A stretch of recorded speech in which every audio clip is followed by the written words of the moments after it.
Most people think retiring abroad means a mountain of paperwork and endless embassy interviews. But what if you could land and live there for 3, 6, or even 12 months with zero fees and zero applications? Today I'm going to show you countries where you can do exactly this, and you can live on your Social Security alone. Okay, so Tier 1, you can stay for 1 full year, and this is a pretty short list, only 2 countries. The first country is Georgia, sitting right where Europe meets Asia, on the eastern shore of the Black Sea. Georgia is pretty remarkable, really.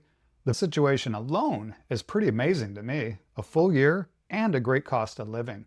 The second country is Albania, on the Adriatic coast between Greece and Montenegro. Think of Albania as Mediterranean Europe at a fraction of the price. $900 to $1,400 a month for a comfortable living, and the mountain towns in the interior are stunning. So as you can see from this graphic, Georgia, you get 365 days, no visa, no forms, no fees. Tbilisi has a great wine country. I think I read it's like 8,000 years old, and it's becoming an expat hub. The cost of living is cheap, and it's probably one of the best deals anywhere right now. There is an update though, new for 2026. Travel medical insurance is now required for entry. So there's some resources in every description that talk about this travel insurance. And there's other resources that can make your travel a bit easier. So check those out. So the second one is Albania. You get 365 days. It's on the Adriatic coast. The cost of living is pretty cheap, seriously. And both countries aren't completely undiscovered. I believe Albania is a little bit more known than Georgia, but prices are definitely not inflated now because of the expats. With Albania, after 1 year, you need to spend 90 days outside of the country before entering it, and then you can get another year. Those are the only 2 countries on this list where you can stay for a full year. So if you're getting value from this, make sure you hit that subscribe button. I'd love for you to join our journey. All right, moving on. The next tier gives you 6 months per entry. So the next is Panama. It gives you 180 days. Panama runs on the US dollar, as you probably know, and the healthcare system, especially in Panama City, is very, very good, which matters a lot for retirees.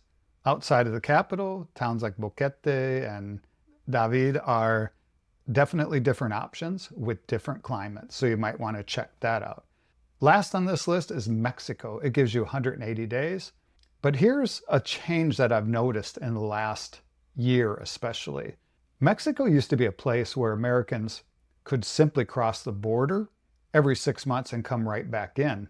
Immigration did not care, but that's definitely changing.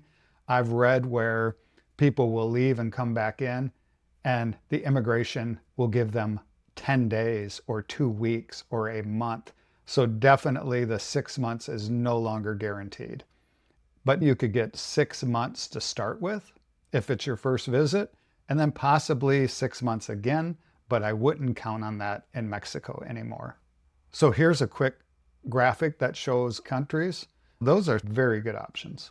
So the last category is 90 days. The 90-day countries require a bit more movement. So every 3 months, you're going to have to take a trip out and come back in. So for people who want to plant roots, this is probably not a strategy. But if you really like a particular city, it's very manageable. And a lot of expats actually do this for years. So in Latin America, there's 2 countries I'm going to talk about. Colombia definitely stands out. Medellin has been one of the most popular expat destinations for good reason. Spring weather all the time, a real city. The food scene, in my opinion, is really good in Medellin. Not only local food, but international food as well. So here you can stay 3 months, take a trip out, and come back in. And the second country is Ecuador. I stayed in Cuenca, which houses quite a few expats. It's a very cool city, so it is a possibility, and others stay in Quito as well. Interestingly, Cuenca has more optometrist and lawyer offices than I've ever seen anywhere in the world. I'm not sure why.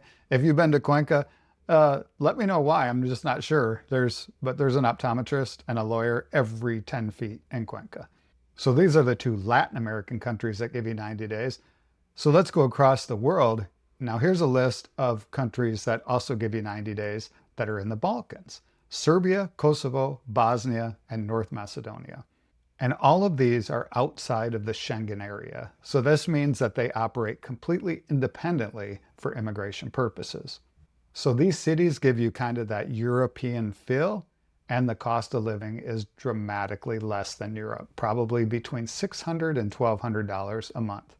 So as you can see from this graphic, these are the 90 days, Colombia and Ecuador in Latin America, and then Serbia, Kosovo, Bosnia, and North Macedonia in the Balkans. So you have your choice there if you wanted to do a 90-day country. So I do want to make one comment on taxes. So what I have found in the countries I've visited, as a US citizen, you always have to pay your US taxes no matter where you go. But if you stay 183 days in certain countries, actually in most countries, you become a tax resident of that country. And then this adds a complication to it. There is the foreign tax credit that you get sometimes when you file your US taxes, so you don't pay double taxes. But there's places that you're going to have to pay tax on your worldwide income.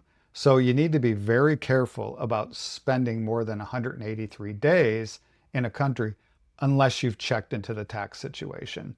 So I don't want you getting caught up in a tax trap. If you've had experience with taxes, make sure you put those in the comments so other people can see it. But it's worth noting, and you definitely need to check into your taxes before you move or stay into a country. So there's more videos up here, and I just did one on the 6 easiest visas that you can get if you're interested in getting a visa. But I appreciate you watching, and have a great day.